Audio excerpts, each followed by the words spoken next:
ఢిల్లీలో జరిగిన ఉద్యమం కేవలం ఢిల్లీ వరకు పరిమితం కాదు. లక్షలాది మంది, కోట్లాది మంది విద్యార్థులకి జీవితాలతో చెలగాట పెట్టి పేపర్ లీకేజ్. దానివల్ల కొన్ని విద్యార్థులు చనిపోయారు, లక్షల మంది డిసప్పాయింట్ అయిపోయారు, మళ్ళీ ప్రాణం వేస్ట్ అయిపోయారు. దీనికి ప్రధానం ఆ విద్యామంత్రిని రాజీనామా చేయమని కోరారు. సహజంగా కోరచ్చు, భవిష్యత్తులో గతంలో ఉంది ఆ విధంగా. ఆయన్ని రాజీనామా చేయమని చెప్తే ప్రధానమంత్రి దాన్ని కాపాడుకుంటున్నాడు. అంటే మీకు విద్యామంత్రిని కాపాడుకునే క్రమంలో మీ కేంద్ర ప్రభుత్వం పడిపోయే ప్రమాదం ఉంది, గుర్తుంచుకోండి. అందువల్ల తప్పుడు సమాచారం కాకుండా తక్షణ ఆయన నివర్తన కోరుతున్నారు. అసలు ఈ ఉద్యమానికి వెళ్ళని ఎవరు? Supreme court chief justice. Supreme court chief justice first బొద్దింకి అని పేరు పెట్టి ఎగతాళి చేసే వల్ల ఉద్యమం పెద్దగా పెరిగింది. ఇప్పుడేమంటాడు ఆయన? హైకోర్టుకు వ్యతిరేకంగా సుప్రీంకోర్టులో ఈ వీడియోలను చూసే అలవాటు నాకు లేదు అంటున్నాడు. బహుశా ఆయన బ్లూ ఫిల్మ్ చేసే అలవాటు ఉండదేమో. అది చూసుకోమని చెప్పండి. బ్లూ ఫిల్మ్ ఆయన సీరియస్గా ఉండాలా? నిజంగా ఆయన మెయిన్ ఉందాయి. అట్లాంటి వాళ్ళని కాపాడేటువంటి పద్ధతి గవర్నమెంట్ ఉండకూడదు. మూడవది, ఉద్యమం చీల్చడానికి, నిర్వీర్యం చేయడానికి కాంగ్రెస్ పార్టీ ఉద్యమం డామినేట్ చేస్తుందని, లెఫ్ట్ పార్టీ డామినేట్ చేస్తుందని చెప్తున్నారు. ఎవరికి డామినేషన్ కాదు. ఉద్యమం విద్యార్థులది, మనతో పలుకుతున్నాం. ఇది రాజకీయ ఉద్యమం అంటున్నారు. ప్రతి ఉద్యమం రాజకీయాలు లేకుండా ఎట్లుంటాయి? సమస్య పరిష్కారం చేస్తే రాజకీయాలు ఉండు, సమస్య పరిష్కారం చేయకపోతే రాజకీయాలు వస్తాయి. రాజకీయ పార్టీలు సన్యాసులా?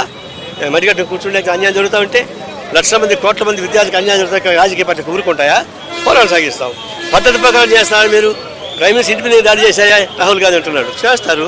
మీరు పద్ధతి ప్రకారం పరిపాలిస్తే మా ఉద్యమం పద్ధతి ప్రకారం ఉంటుంది. మీ ఉద్యమం పద్ధతి ప్రకారం లేదు కదా.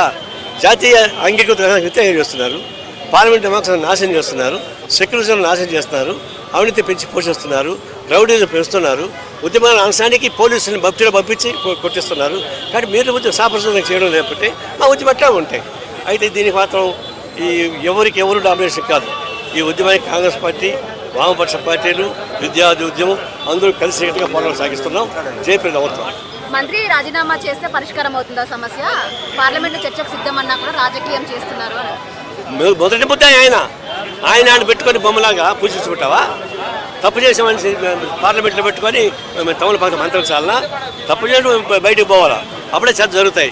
విచారణ ఎట్లా జరుగుతుంది? 17 వరకు కూడా ఈ ధర్నాను కొనసాగిస్తే సీజేపీకి 10 కోట్లు ఇస్తామని అనేసి ఆఫర్ చేశారు అంటూ ఇట్లాంటి కాకమ్మ కథలు చాలా వస్తున్నాయి. ఆ కాకమ్మ కథల ఉద్యమం ఆగదు. సోషల్ మీడియా వాళ్ళ చేతుల్లో ఉంది.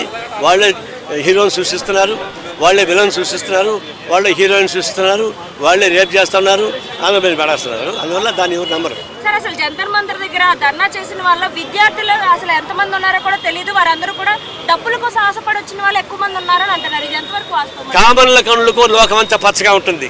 డబ్బులు తినే యధవులకి అట్టే కనిపిస్తుంది ఉద్యమం. అట్ట ఉద్యమం డబ్బుల కోసం వచ్చేది కాదు. లక్షల మంది విద్యార్థులు వచ్చారు, పోలీసులు లాఠీ చార్జ్ చేస్తున్నారు, వర్షం వస్తూ ఉంది, లేదు. నిలబడతారా? కూలికి వచ్చాడు నిలబడతారా? మీరు కూలికి తెచ్చుకోసం కొంతమంది ఉండమని చూద్దాం. మీరు కూలికి వచ్చాడు, మీరు ఉద్యమాన్ని అవమానపరుస్తారా? సార్, చివరిగా ఒక్క ప్రశ్న. అసలు సీజేపీ తరపున ఉద్యమం కోసం వచ్చిన విద్యార్థుల్లో అక్కడ చాలా మంది గాయపడ్డారు, నిజమే. కానీ ఉద్యమాన్ని రేపిన వారు ఎవరైతే ఉన్నారో ముగ్గురు, ఒక వ్యక్తి ఏమో మాల్లోకి వెళ్ళి బర్గర్లు తింటున్నాడు, ఇంకొక వ్యక్తి ఏమో నాకేం సంబంధం లేదు. అంటే ఇప్పుడు విద్యార్థుల్ని తీసుకొచ్చింది అతనే కదా, మరి నిలబడినప్పుడు ఉద్యమమే చేయడం ఎందుకని కొంతమంది ప్రశ్నిస్తున్నారు. దీనిపై మీ ఒపీనియన్ ఏంటి? రామాయణంలో పిడకల వేట అంటారే, అట్లా పిడకల వేట పనికి మనం చేసే పని. ఎవరు ఒకరి బర్గర్ తినడానికి ఉద్యమాన్ని అవమానపరుస్తారా?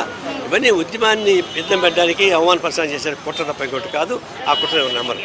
భారతదేశ వ్యాప్తంగా ఈనాడు విద్యార్థి లోకం ఆందోళనతో అట్టుడికిపోతూ ఉంది.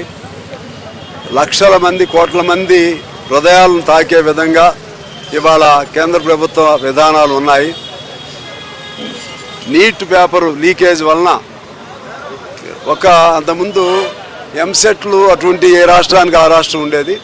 ఇవాళ ఆ పరిస్థితి దాటి మొత్తాన్ని కేంద్రం తన గుప్పిట్లో తీసుకుని నీట్ని ఎన్టీఏ సిస్టమ్ని పెట్టి దాని ద్వారా నీట్ పరీక్షలు ఏర్పాటు చేస్తుంది. అందువలన ఒక పేపర్ లీక్ అయితే కోట్ల మంది భవితవ్యం ఇవాళ రోడ్డును పడే పరిస్థితి వస్తుంది. నరేంద్ర మోడీ గారు ఇది అత్యంత ఘోరమైన పాపం అని చెప్పాడు. మరి ఈ పాపానికి కారణం ఎవరో ఆయన చెప్పాలి. ఈ పాపానికి ప్రభుత్వం కాదా బాధ్యత? ఎవరన్నా ప్రతిపక్షం వాళ్ళు చేశారా?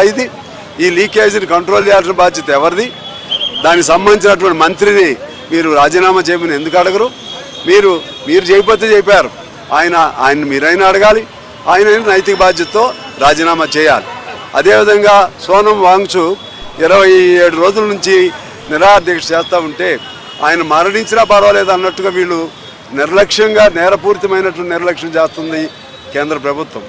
అలాగే రక్షించవలసినటువంటి కోర్టులు కూడా తప్పుదారి పట్టించే విధంగా వాళ్ళు వ్యాఖ్యానాలు చేస్తున్నారు. మాకు టైం లేదు, వీడియోలు చూసే టైం లేదు, మా సమయాన్ని వృధా చేయొద్దని సుప్రీంకోర్టు జడ్జి చీఫ్ జస్టిస్ గారు అంటే ఇన్ని లక్షల మంది బాధ వారి బాధ కాదా? అంటే ఎవరిని కాపాడటానికి ఇది ఎంత చేస్తున్నారు? ఈ విధమైనటువంటి పద్ధతులతో అరాచకం ఇవాళ విలయతాండం చేస్తుంది. రైతాంగము, విద్యార్థులు, యువత, అదేవిధంగా కార్మిక వర్గం ఒక్కరేంటి కోట్ల మంది వాళ్ళ రోడ్ల మీదకి వస్తున్నారు.